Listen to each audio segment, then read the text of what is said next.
Welcome back, everybody, to Hey Coach, presented by Alpha Insurance. I'm Chris Stewart, and we are at Baumhower's Victory Grill, and it is great for us to start this segment off with our first guest of the show. He is the head softball coach at the University of Alabama, the legendary Patrick Murphy. Coach, great to see you, sir. Hey, great to see you. What a crowd tonight, huh? This is awesome. Can you believe you get to do this for a living? I mean, come on. It's not bad. Your call Saturday night was awesome, by the way. Thank you very much. I listened to it like 40 times. So it was much better to tell that story than have to share bad news. Yeah, that's right. That's part of my job. I got to call whatever I see. I'm just really thankful when it's a good story to tell. Man, for 2.5 decades, it's been a great story to tell about Bama softball with you at the helm. It's exciting to think about things getting started in the fall. Does indeed get started up. You've already had the start of practice, right? Yeah, Sunday we started. So this was, let's see, what is today, Wednesday?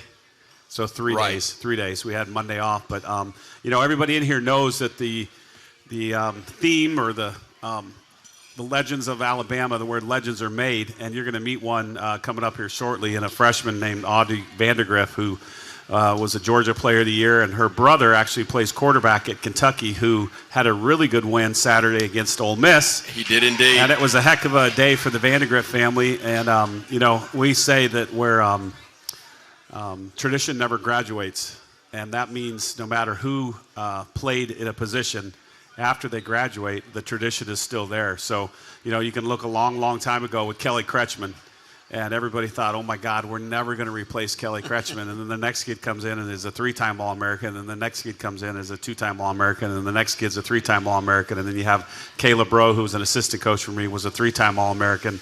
And then after she graduates, they're like, what was that girl's name? Yeah. And then you have the next one. And we're really, really lucky that we have great young ladies on the team. There's a bunch over behind my shoulder over here, and there's a bunch in the front of the restaurant. But it's a very, very athletic team. We have 20 on the roster. We have 5 pitchers. And my pitching coach is here, Lance McMahon, and he's really, really happy with what they've done so far. I think they're very, very different in terms of what they throw, how fast they throw. And it could be just a very, very fun team to watch this year. I'm asking you a question now that I know is very tough to answer. But how do you sustain the success you've had? Obviously, it helps with recruiting players that can become what those young ladies you all referenced became for your program. But that doesn't just happen. You don't just look at them and go, okay, you can say maybe I think they will become that type player, but it doesn't just happen. I think it's consistency in the staff is number one, like my strength coach. We're in the A, it's a dream, and being here makes it even better. Everything that I wanted to happen coming in this year, having 1 year to do it, there was a lot that I wanted to get done in a year, and we've done it all. There's one more thing left. At the Women's College World Series, when you're on this big stage, you just have to find a way to make the plays. That's what makes this event. So my SID is in his 11th year, I think.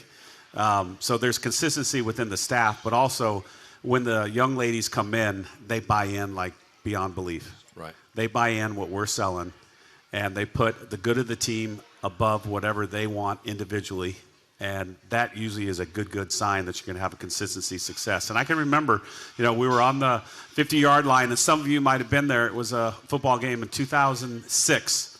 And when you win a ring at Alabama, you get to the 50-yard line at halftime of a football game, and you march out and you get your ring. And Mal Moore presented us with our rings, and all the blood, sweat, and tears was worth it right then and there. When you got your ring on the 50-yard line.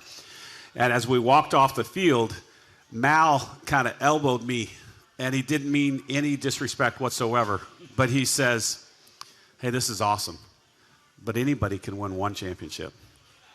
Yeah. And I thought, okay, all right. So 12 rings later, I was like, why not? Yeah. Consistency is the hardest thing to do in Division I athletics, because you can have one good year. Right. But we have, 18 national championships in football? Right. And 29 SEC championships? 30s, thank you. So it's not like this is a difficult thing to do. And it is. Once you have the tradition, which never graduates, you just expect to win year after year after year. And that's where we're at in our program. And I know there's great fans out here, and they're disappointed as hell if we don't make it to the World Series, and so am I. but that's the standard, and that's right, Roll Tide. So that's the benefit of being at a school like Alabama. When somebody plays you, just like football, it's like playing the Yankees, the Dallas Cowboys, whoever you want to say. They're going to bring their best in any sport, baseball, soccer, volleyball, it doesn't matter. And then you in return have to bring your best. And I think that's the really big benefit of being at a school where we're at, because you got to bring it every single week because you know that opponent's going to. I could recap all of last year to set the table, but to get back to the College World Series in Oklahoma City and to do so by winning in Knoxville, which means that you got to play Yay, Alabama over the PA. Not just from your dugout, over the PA at the University of Tennessee. That had to be one of the all-time moments. And yeah, it was. And hey, let's hear it for one of my seniors last year and an unofficial captain is Jenna Johnson right here. I told this story at the luncheon the other day. With you, and I got to tell it again because Please do. It's honest to God truth. So everybody here. It's a very difficult game. We're in the second game. We lose the first game of Super Regionals. That's tough. We felt we outplayed them. Whatever. It's sports. The second day, now we're in the 13th inning, and it's a tight game, and we're not hitting. They're not hitting. Our pitcher, Caleb Beaver, is shutting them out for 10 innings in a row. And I come into the dugout, and I said, who thinks they can get a hit? And the young lady that raised her hand is literally around the corner over here, and her name is Lauren Johnson. And a freshman, Chris, a freshman. Right. She goes like this, I can. And I said, you, bottom of the 14th, you're leading off. So it's still the bottom of the 13th. So she sprints to get her helmet. And I turn around. I mean, she's at the top steps of the dugout, but we got to get 3 outs. But she's ready to go. And then at the bottom of the 14th, this is why it's called Where Legends Are Made. And I wish I could see her because she earned her legendary status right then and there. And the thing that I didn't say at Crimson Kickoff, yes, right here, there we go. Hey, give it up for Lauren Johnson. The thing that I didn't say, and Jenna was there, but I didn't say this. Here we are in Knoxville, Tennessee, right? Super Regionals to go to the World Series. This young lady gets up to bat in the bottom of the 14th inning. The first pitch she sees, she rips it for a single to left field. And I was just like, holy shit, she just did that. Then 3 batters later, she scores the winning run. Now, the thing that I didn't say was her and her sister and our winning pitcher that day were all from the state of Tennessee. But you know what uniform they had on, right? They had the Alabama uniform on. So it couldn't have gone any better that night. I know it was a stressful game, and if you watched it, God bless you. Thank you for staying up. Thank you for watching. We had a rain delay, all that. We have rain delays all the time, don't we? I do. And we win that game, and then the next day we get a big hit, and I think that young lady is sitting over there, Miss Riley Valentine. She hits a grand slam in the first inning, and then our defense and our pitcher that did a great job, she's sitting over in this corner, Jocelyn Brisky. She pitches 6 great innings, and we go to our 15th World Series, which was just unbelievable. And to do so, again, through Knoxville was very, very special indeed. We're continuing with Coach Patrick Murphy and also special guests when we come back here on the Crimson Tide Sports Network. That's this team. You left it all out there. Every bit of you. Seriously. And it's person first, not athlete. So whether you went 4 for 4 or 0 for 4, everybody's still going to love you, including me. So don't get that twisted. In the toughest of times, that's where we draw back on. So I love everybody in the room.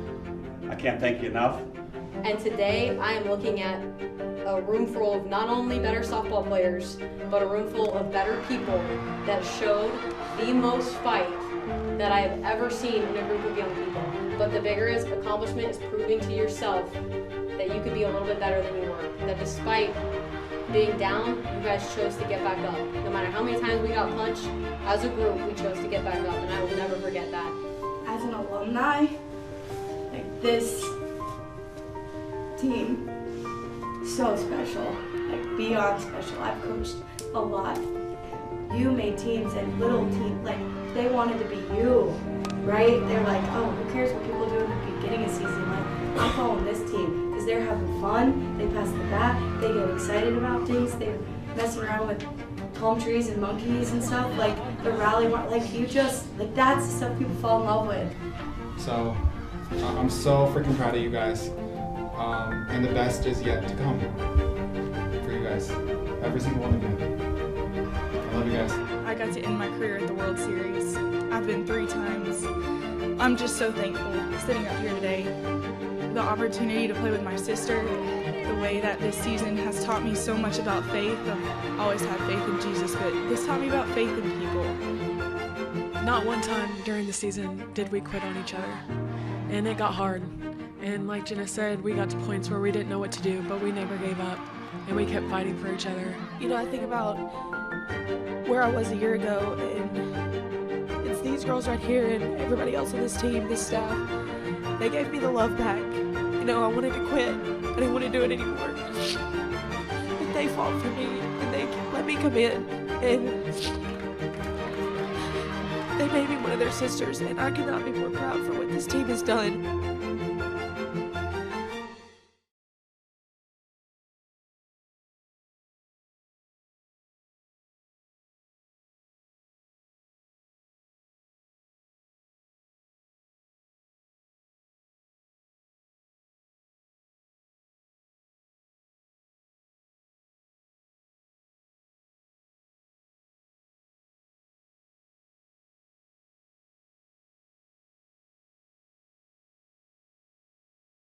Presented by Alpha Insurance, Auto Home Life Business. Alpha Insurance covers it all. AlphaInsurance.com. Coach, good to see you, sir. Yeah, good to see you guys too. Congratulations. Another great win for your team. I got to tell you, it's been debated. What was the highlight of the game? Was it the interception on the final play? Was it the touchdown pass from Jalen to Ryan? For me personally, it was when calm, mild-mannered Kalen DeBoer introduced himself to SEC officials. I'm not asking you to comment. I'm just saying, nice job. That was fun. The best play in football is when you take a knee. That's a victory. That's true. Offense. So that was the highlight. That was the highlight. highlight for me. Was that one? I know that there was a lot of other great ones, but that's mine. Look, you've won a lot of championships in your career, but among those that don't involve a ring directly, that one had to be way up there. Yeah, it is. It is. Every game has its own significance, and the first one against Western Kentucky, that's a big one, and there's just there's a lot that you have when you do it that many years, but this one was fun. This is where my feet are at right now, and that's the most important one, and that's the biggest one of all of them. So it was fun to go through that with the guys. There's there's just those experiences and there's memories that no one can ever take away from you, and that'll be one right there. I was just talking to Jalen earlier today, and we were talking about just situational football. We're talking about 2-minute drill and talking about all this kind of stuff, and he just comes up and sitting there and we're talking, watching cut-ups and so forth, and I go, I have memories of different areas of the field at different places over many years, but we don't have these together, Right. And it doesn't matter what my memories are, it matters what our memories are, because we have to take that experience and apply it to the next time we're in those moments. And so we're starting to build those moments together, and that's not just me and him, that's our whole team. And so I'm proud of the way the guys played, came out, battled, all of that. And I saw the clip this afternoon with ZB, catching that ball, and we've seen Ryan's a lot, but just the way he handled ball when it came down. That was not an easy play, and I think the more you watch it and you really understand, that was a pretty special play that he made. Not just getting to the ball, but being able to actually pull it all in. So a lot of great things, a lot of great moments, guys stepping up and making plays. Because there were so many great plays, I think this one's gotten forgotten, and I'm embarrassed that this is about the third or fourth interview that I've done with you since that game ended. It's the first time I'm bringing it up to you. But the block that Jam Miller had to spring Jalen on that fourth down play that went for a touchdown was about as good as you'll see. I would imagine that got shown in film study a little bit. Yeah, we're on the field. There's so much that when you're right there and you're looking at certain things, and out of the corner of my eye, I just feel, because I'm looking at the secondary, looking at how people are fitting it up, and I saw just a helmet go flying up in the air.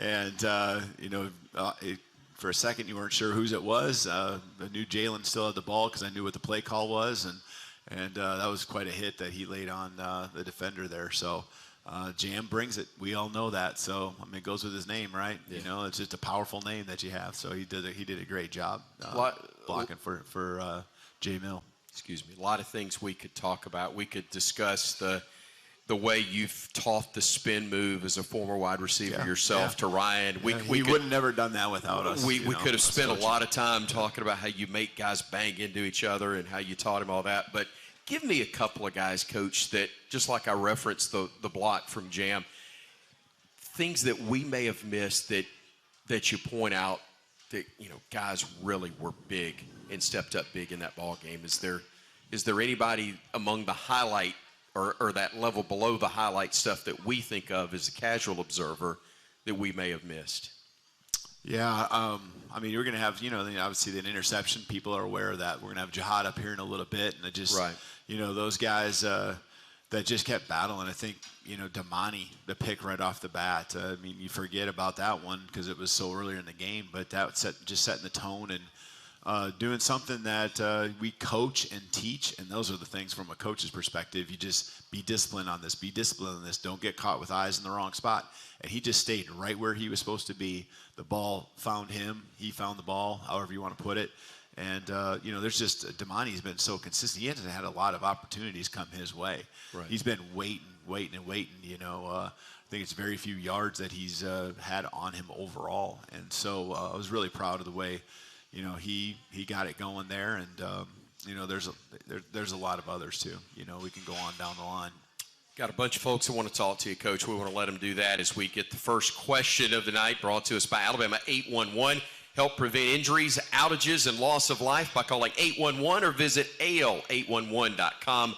Before you dig, it's free, it's simple, it's the law, it's tradition, it's Pee-wee down in Grand Bay. Go ahead, buddy.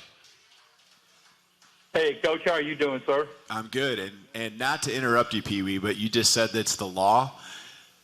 K-Law would be one of those guys, with some of the blocks he's had. And so just got thinking about that. You said his name. You said you didn't say his name, but I got thinking about his name when you were reading that. So he had some big plays for us as well, especially early in the game.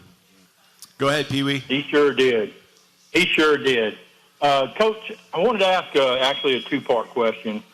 The way we started out the game was probably some of the best that I've ever seen us play, not only this year, but in a long time. But in the second half, the adjustments that Georgia made seemed like they maybe put a spy on Jalen and then made a concerted effort not to let us run around the corners. So I was just wondering in film study this week what y'all saw, what they did, and some of the adjustments that we may make. And then secondly, there's a lot of what Coach Saban would call rat poison going on out there, and I'm just curious how y'all are approaching and handling that. He's leading me into the rat poison. He knows what's going on up in the facility there. So he's done this a time or two. Been out there, so I appreciate the setup for that. But, I think when you look at the first half, what was happening on both sides of the ball, and you're asking more about offense, I think, but there was just great execution. The ball didn't always just fly down the field. We made plays. I can think about Germ catching a ball along the sideline, nice little 15, 20-yard play. But it was more about just catching the ball and making a guy, Jay Mill going through his reads. Yes, he had a nice run around the outside there for the touchdown. We blocked it up perfectly. K-Law had a beautiful block coming in and sealing the edge. We didn't even have anyone for Book to block. But I think that when you really look at it, we were just executing it. Everyone was doing their job. And there was just a couple lapses of us, in the second half, not executing at the same level, And so, you really kind of hone in on that. And, it's kind of the plays were within the same families, and so we should know it. But as we continue to, I think it's one of those things where as we continue to grow our offense, grow our defense, sometimes the execution isn't always right where it needs to be because we haven't run those plays as many times, And so we can do things better. We can communicate a little better. But, I think a lot of the same things were still there, honestly. We just got to continue to keep getting reps, and so and keep pointing out to our guys, just stay within yourself, stay within your reads, and it's all going to be there, and go out and make the plays. There was just some things with communication and just us not being right where we thought the other guy might be there in the second half, and so just got to continue to execute better. Coach, it's 30-7 at halftime. They had to do a lot of things out of character early. I think if it wasn't their first drive, it was their second. They go for it on fourth down 3 times, and I think one of those was kept alive because of a penalty flag that came in that you may or may not have gotten excited about in the different way, not to say the wrong way, but how much of them having to get out of rhythm from what you would normally see impacts the way that goes? Because if that's only a 2-score game, you've probably forced them into a punting situation. There's no question. We were probably this far short, right, or this far away on the first or the second drive of the third quarter. I guess it would be this far. I think they got the fourth down by about that much, and I think they got the second one by about a yard. So, I don't think I've ever been in a game where we've pressed people into playing that, but not necessarily playing that to that extreme level of going for it, especially that deep in their territory. Maybe letting it kind of linger into the later part of the third quarter when you're backed up in your own territory that much. So, hats off to our guys, but I'll, tip of the cap to them for going for it and successfully, being able to convert and do the things they needed to do to obviously make it a close game at the end. But, our guys kept playing, and there was times when they just executed and did a nice job. We would pressure and they completed and got explosive. We'd back off and, gave Carson Beck time. That was something we knew if we gave him time, he'd be able to do his thing. But you'd keep trying to mix it up. But he got the hot hand and found ways to make some plays. And in the end of the game, it was kind of the balls down the sideline, the back shoulder throws, the fade stops, however you want to refer to it, and that's what it came to be. 877-202-BAMA is the number to call if you want to be a part of the show. Let's head to Hoover, and I believe it's Alan has dialed us up. Go ahead, Alan. Thank you so much, Coach, for taking my call. Just a quick question and acknowledging that you have forgotten more about football than I'll know, but I was wondering in the fourth quarter when we were still up by a touchdown or so, the 5 points or what have you, why didn't we try to drain the clock in between plays? We seemed to be snapping the ball with 17 to 20 seconds, and it really, I don't believe, would have affected what play calling we were doing because we weren't in a hurry up and we weren't again, taking the full 30 seconds off the clock, and it just seemed at that time that we should have been doing that.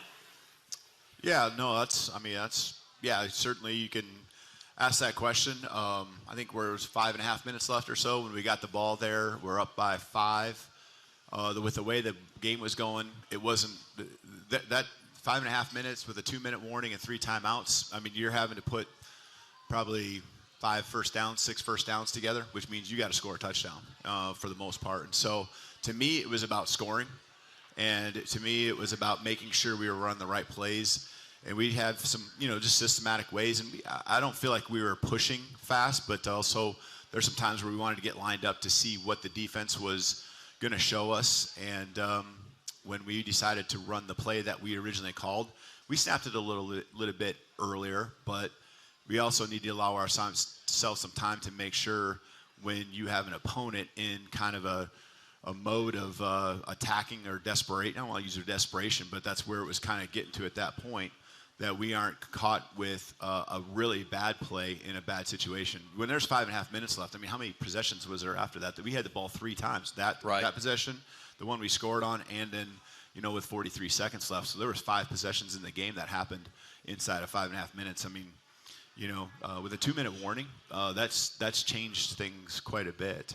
So a lot of time on the clock. Yeah, you're going to try to shrink it. I think if you have a 2-touchdown lead at that time with 5.5 minutes, it's a whole different deal, than it is when you have a 5-point lead, because even a field goal at that point, it's still a 1-possession game. Right.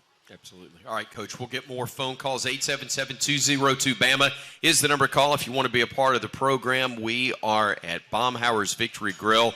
It's the Kalen DeBoer Show right here on the Crimson Tide Sports Network from Learfield. 3 timeouts, 2:31 to go. You have the 2-minute timeout. You just got to get a first down. You get that first down, and you can create a little bit of rhythm and try to get this Georgia defense that has some newfound confidence a bit on their heels. There's a lot of calm and command from Miller at the start of this game. He's got to have it right now. And they take a downfield shot. And the catch is made. It's Ryan Williams, still spinning free. Touchdown, Alabama, the answer in one play. 75 yards for the 17-year-old. Are you kidding us?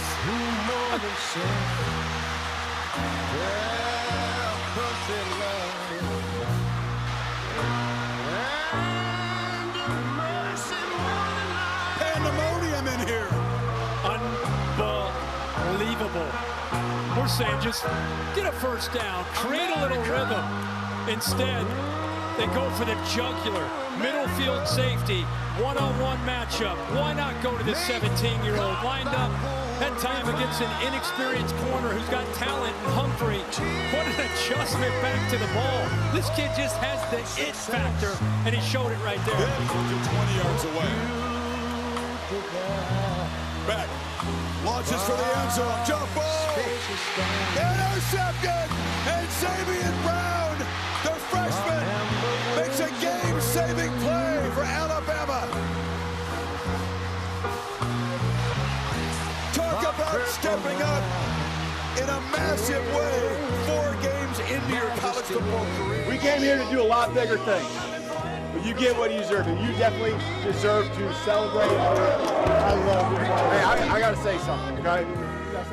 I got 2 young bucks, okay?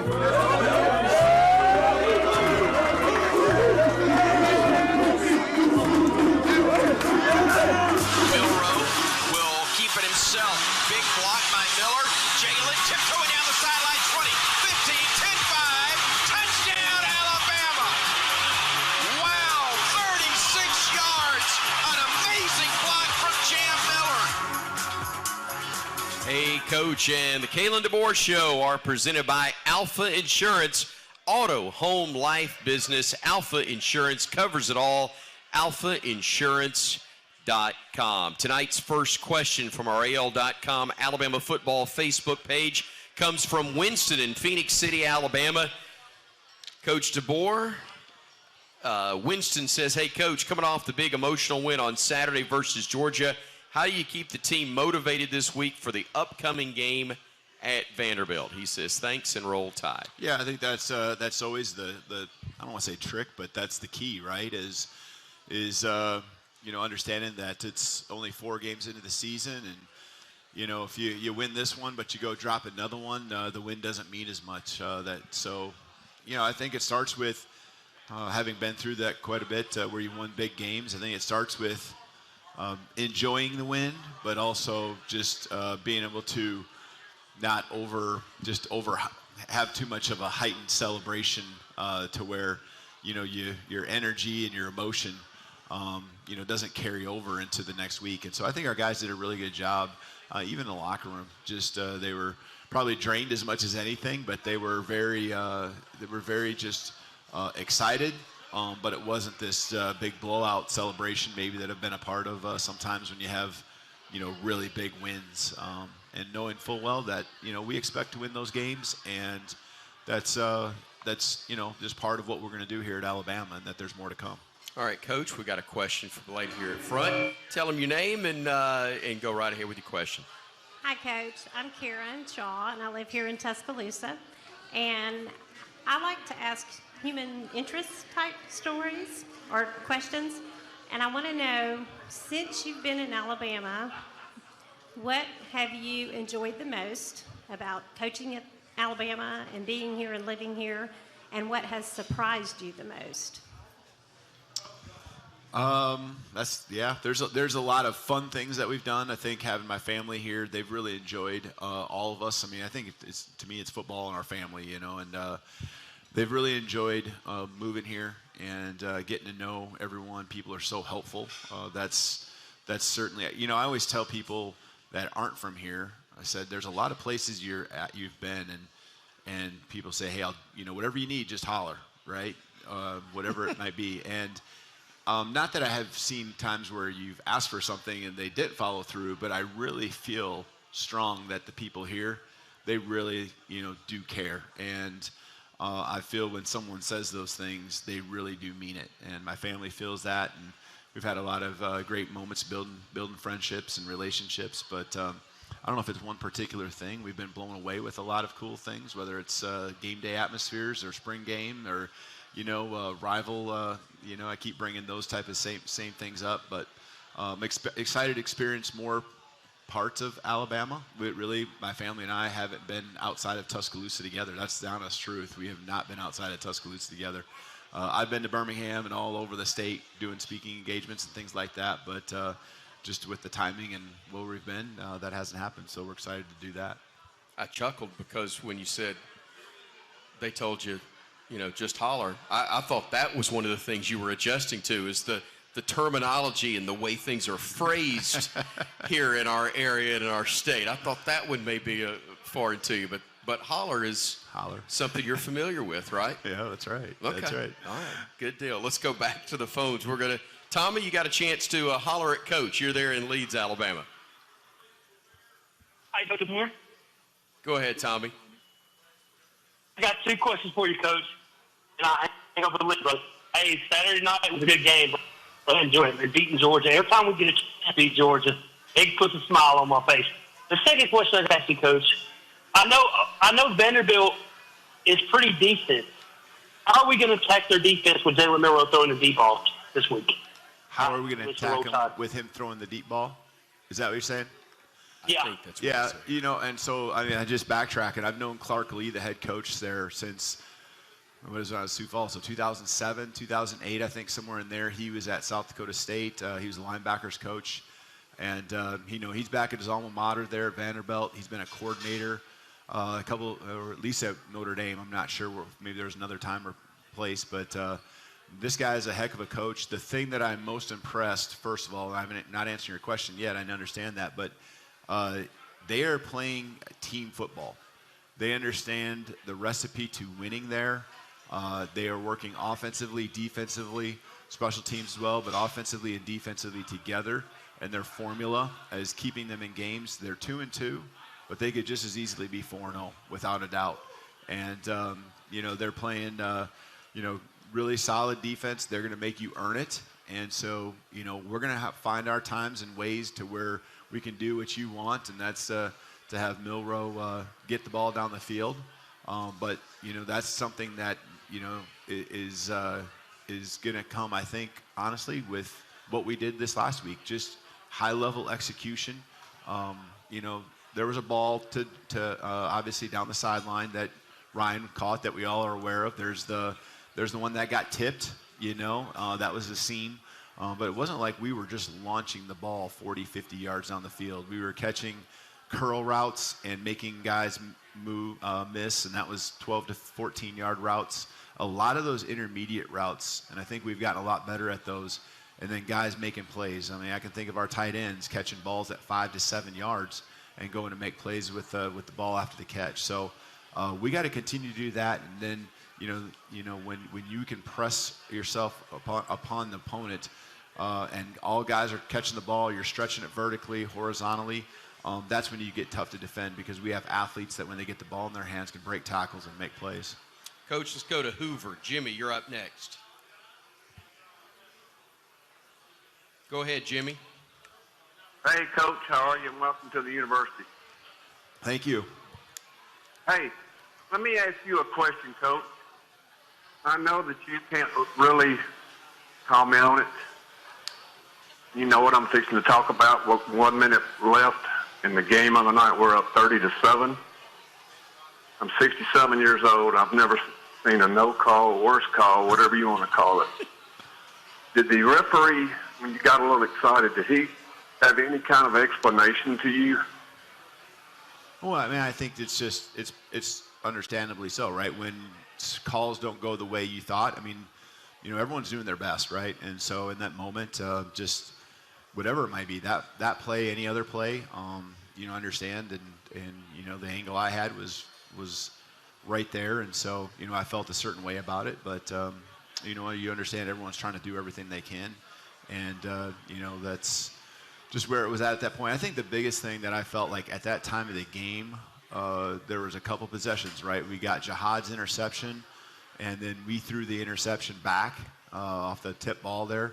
And just right, there was a chance for us to get a score. Even if it was a field goal opportunity, just stretching that lead every little bit we could have, was a big deal to me. And so I understood the moment, and, that's why there was even another level of passion, just because I know that, that time of the game, it's a chance with them getting the ball in the third quarter where we could just, add to that lead and make it that much tougher for them.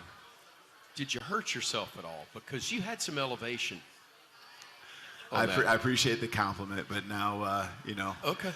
It's, it was like that high, I think. So it was. That's a lot for me, though. That's a lot for me, Coach. Let's take a break. We'll get back. First of all, why don't we pause 10 seconds for station identification. This is the Crimson Tide Sports Network.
That is Ryan Williams' line, but I did not mind borrowing it in that moment. A great play in a game full of them in Alabama's victory on Saturday night against the Georgia Bulldogs. One of the great players who helped make that victory possible joins us now. He is out of New Jersey, the junior linebacker Jihad Campbell. Joins us on stage. Everybody welcome Jihad to the Kalen DeBoer Show as the coach comes back up on stage as well.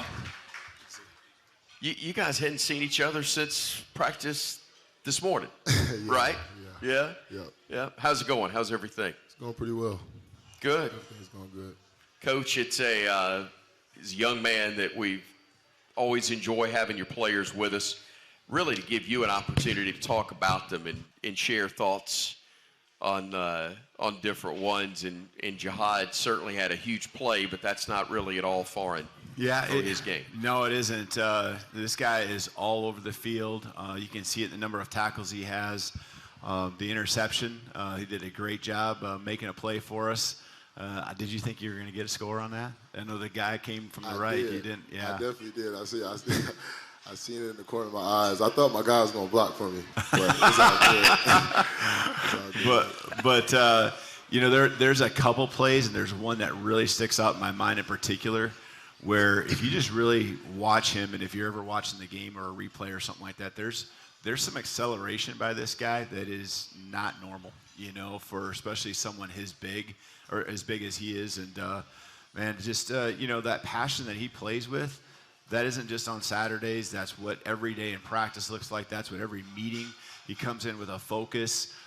This guy is all about, you know, making our program here at Alabama the best it could be. And he's a leader. He's looked up to.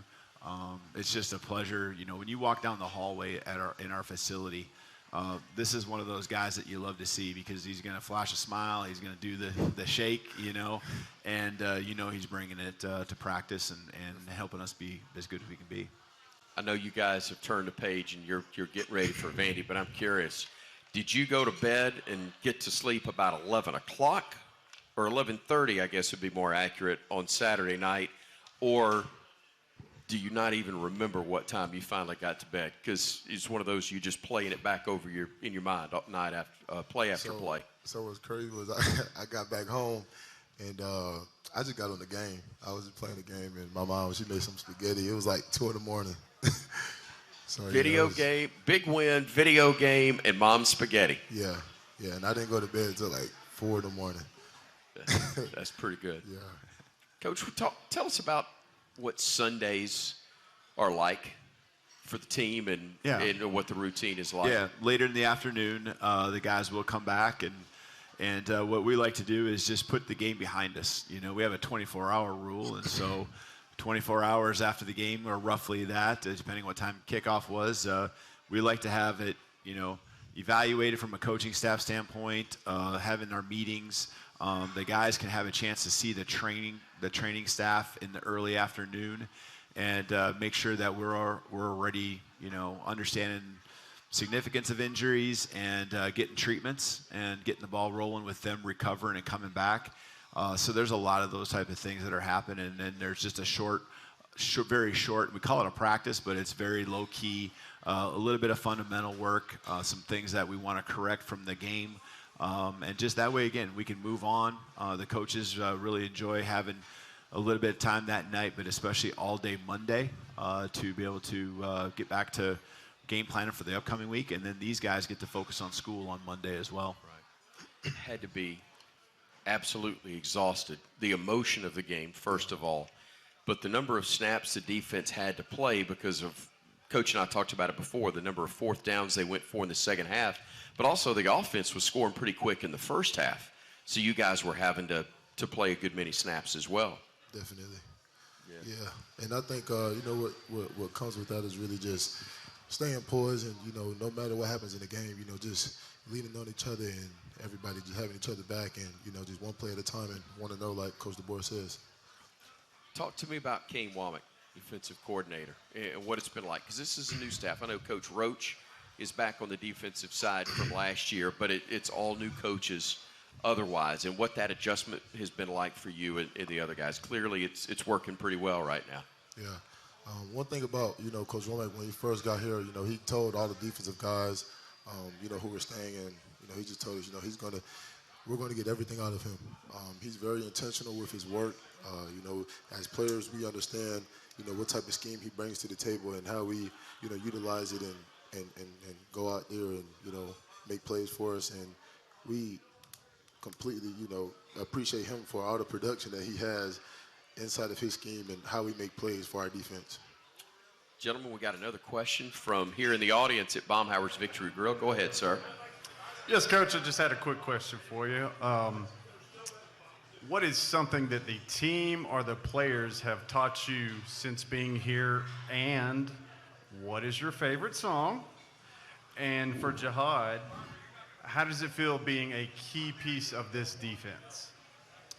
Yeah, Dixieland Delight has become one of my favorite songs. Nice. Right. I can't go wrong saying that here. I know that. So, I think the thing that I really, whether it's learned or appreciate of our guys, is it was really in spring ball, and I appreciate the way our guys worked in the fourth quarter workouts and all summer long.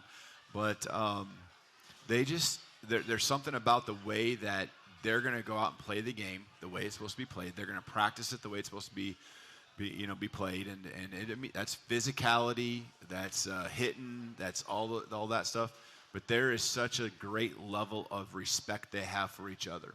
We talk about protecting the team and things like that, and they did a great job all spring. They did a great job all summer and fall so far. Of when we go against each other, they are getting the most out of themselves and this other side of the ball. But they are doing a great job of making sure that the team is always first. And they can have a big hit, one of those that would just feel really good, and the ones you want to make in a game.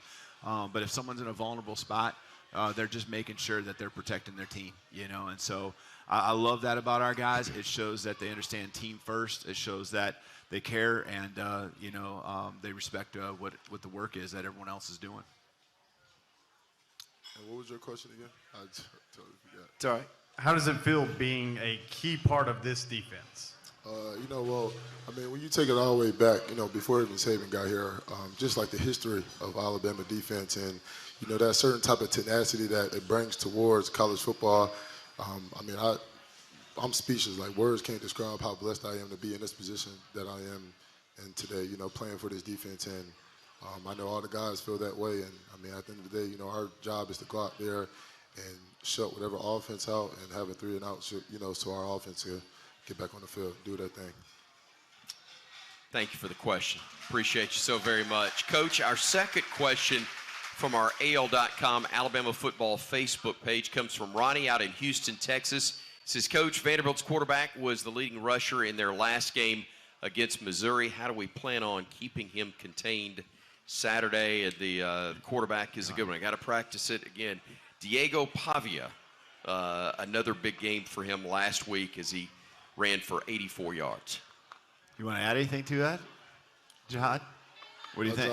Our job is to do the main thing, and that's just completely, executing the call and doing what we do best. And, this guy, as we watch film, this guy, he's a runner.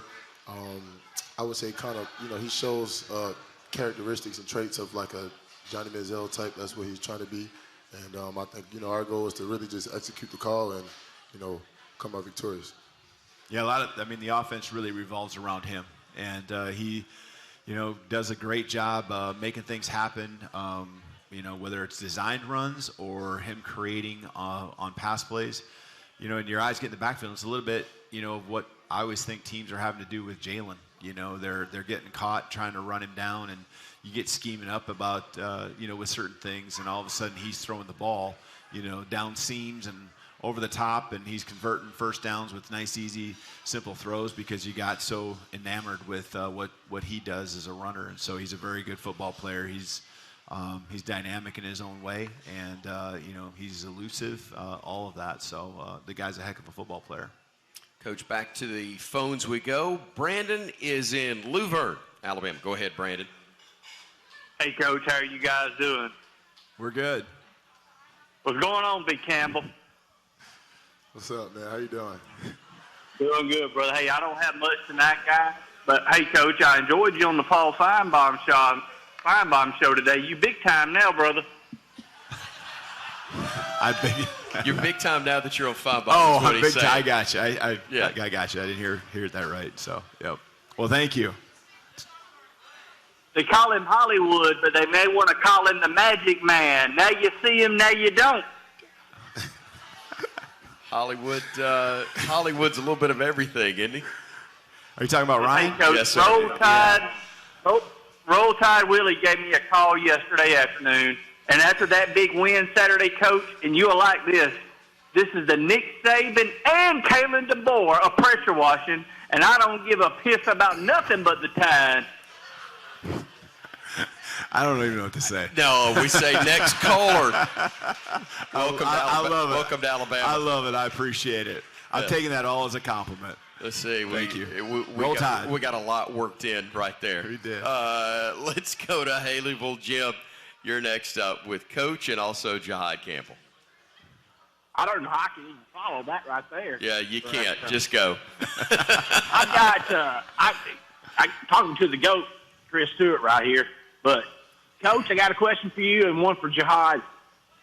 What was your first impressions of that atmosphere? Because there was cameras shaking on TV. And Jihad, you need to ask, maybe you can play a little tight end every once in a while because you got some hands because you caught a rocket coming out of those guys' hands over there the other night. Great win. Roll Tide, guys. Yeah, appreciate it. Yeah, and yes, he does. I took notes even during the game when Jihad caught that, so I know he likes hearing that right now too. So I don't know, what do you think, Jihad? It was pretty amazing atmosphere. I think when we pulled up, you guys were seeing what the fans were bringing, weren't you? Yeah, I mean, when I went out there, before the whole team went out there for warm-ups and stuff, I seen it was dang near at full capacity already, and I mean that's just what our Tide fans do, for big games, for any other games that we have too, and we just all appreciate you guys for coming out. Unbelievable atmosphere, Coach. It was great, and from beginning to end, and we needed all of it, and it's a lot of fun. I know our guys feed off that energy. All right, guys, let's take another quick break. We'll come back more with Coach Kalen DeBoer and Jihad Campbell. We are broadcasting live from Baumhauer's Victory Grill, and we continue right after this. So the Crimson Tide Sports Network.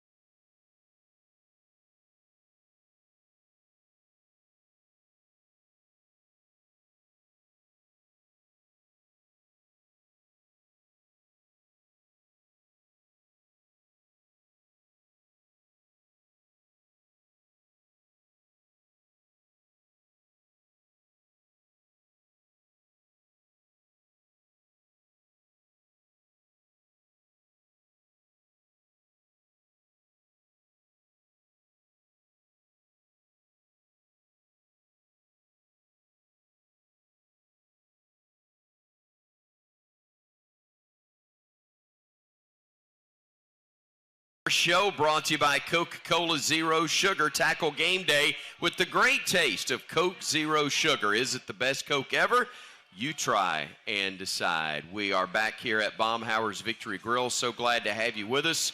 Hey, Coach, and the Kalen DeBoer Show presented by Alpha Insurance. Auto, home, life, business. Alpha Insurance covers it all. Jihad Campbell with us here on stage as Coach finishes up with a couple of autographs with folks and pictures as well. Jihad, we're talking, I mean, you're a New Jersey guy. You came down here, you experienced it, I'm sure, recruiting, visits, all that stuff. But what's it been like for you to actually be part of Alabama football and see what the interest and the excitement is all like? It's a blessing, just coming out of high school and having opportunities to, go to any school basically possible. And, just coming from New Jersey, there was always a chip on my shoulder of, football, because they said that it was a basketball state or whatever you want to call it. And, like I said, it's just a blessing to be here. I got coached by Nick Saban. Now I'm getting coached by another GOAT. So, it's a great feeling. Pretty exciting indeed. The show, we said, brought to you in part by Coke Zero Sugar in this segment, presented by Alpha Insurance. Coach Kalen DeBoer back with us. Have you signed, look, when you're the head coach at any major college program, you take a lot of pictures, you sign a lot of autographs. Never as many as here. I didn't think so. It's all good, though. You knew where I was going. It's all good. You knew where I was going with that, but it is a little different, isn't it? That's right. It's definitely different. But I'm all about it. I appreciate all of you. It's better than them seeing you and going, oh, yeah, and then walking the other way. That is definitely the case. Let's go back to the phones. No, we're not going to go back to the phones. We're going to go back to me asking the questions. And Coach, talk to us more about Vanderbilt. We talked offense, or you did, what they do, but tell us a little bit about their defense. What's allowed them to be in a spot where, as you said, they very easily could be 4-0 right now. Right. Clark Lee has gone back, the head coach, to calling the defense. He took that over, and he's just done a really good job of, picking his times to do the things that that he knows can help them be successful. He's got a great, just again, overall picture of the team, and that ties into how he runs the defense. Those guys are flying all over the place, and this is not, this is year 4 that he's been there.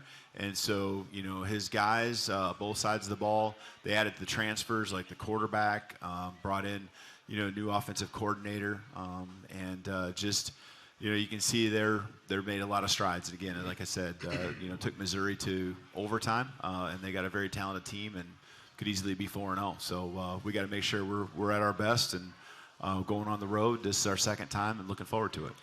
Game 1, everybody's excited to play. Game 2, there was the return of Coach and Coach Saban, and having the field named after him that had some things I know special for your guys that played for Coach Saban in the past. Week 3, you're on the road. Week 4, it's Georgia. In some ways, just from a coaching and focus standpoint, is this the most challenging week that you've had? Yeah, I would say so. But I look around our team, and I think about how we've gotten to this point, and how they, whether it be unfinished business that they had after last season, the sacrifices and commitment they made in January, February to be a part of this team, and then what they've done since. It's been so consistent. That is our word of the week, is to be consistent. And so the standard of preparation that we put into last week, that's the goal. That's what we have to do. And again, I know this. We haven't come close to playing our best football, and that's what we have to do, or being consistent is what we have to do in order to reach that goal. Coach, final thought for anybody before we let you guys go? I don't know if Jihad's got something, but I just appreciate everyone this last weekend. It was a lot of fun. It was a big game for us. Everything leading up to it, with the bye week even added more. But I know these guys had a blast, and it's fun coaching these guys every single day, and especially last Saturday. Jihad, got to be excited to go back on the road again. You played high-profile games, but it's a conference game, and it means a lot playing in a city like Nashville. Definitely, yeah. I've never been to Vanderbilt, actually, so it's going to be pretty exciting, going out there with the guys and, letting all of our talent, just flourish. Gentlemen, appreciate you both so very much. Thank you for the time, and Roll Tide. Roll Tide. Roll Tide. Jihad Campbell, Coach Kalen DeBoer with us. That's the final word, presented by Mercedes-Benz. The vehicles are all electric. The feeling is all Mercedes. We're back, wrapping things up in a moment on the Crimson Tide Sports Network from Learfield. My name is Jihad Campbell. I'm from New Jersey, and I'm with the high school IMG Academy. So I play linebacker, inside linebacker, outside linebacker. And, I think, just my physicality and my athletic ability allows me to play those positions. My favorite thing is knowing that I have an opportunity to wake up each and every day and to play football and to come out here and compete with my brothers. It's knocked free. It's picked up by Alabama. And rumbling in for the touchdown is the Crimson Tide's Jihad Campbell. And it's loose. It's picked up by Alabama.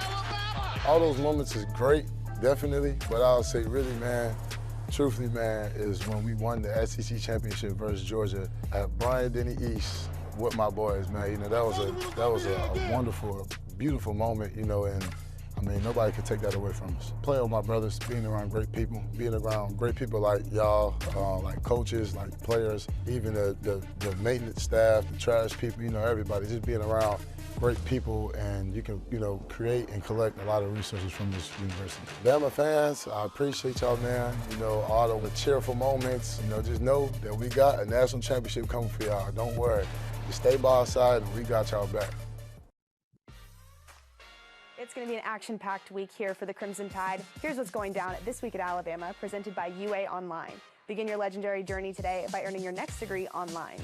Next up, Alabama soccer will host the Kentucky Wildcats on Friday, October 4th at 7.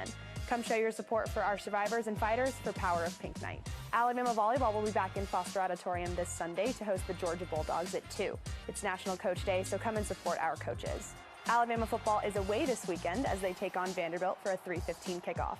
The Tide will return October 12th to host the South Carolina Gamecocks at 11 a.m. Mark your calendars for October 11th for the Final Four banner reveal at Coleman Coliseum. Doors open for Yay Alabama members and students at 7:30 p.m., and students get in free. Get there early because the first 2,000 fans to enter get a Final Four replica banner and a poster. Students, make sure to sign up for Crimson Chaos so that you can be part of the Tide Sports all season long. You can join through your MyBama account. Sign up today. That's it for what's happening this week at Alabama, presented by UA Online. Log in to begin your legendary journey by earning a bachelor's degree in criminology and criminal justice. Thanks for watching, and see you right back here next week. Roll Tide.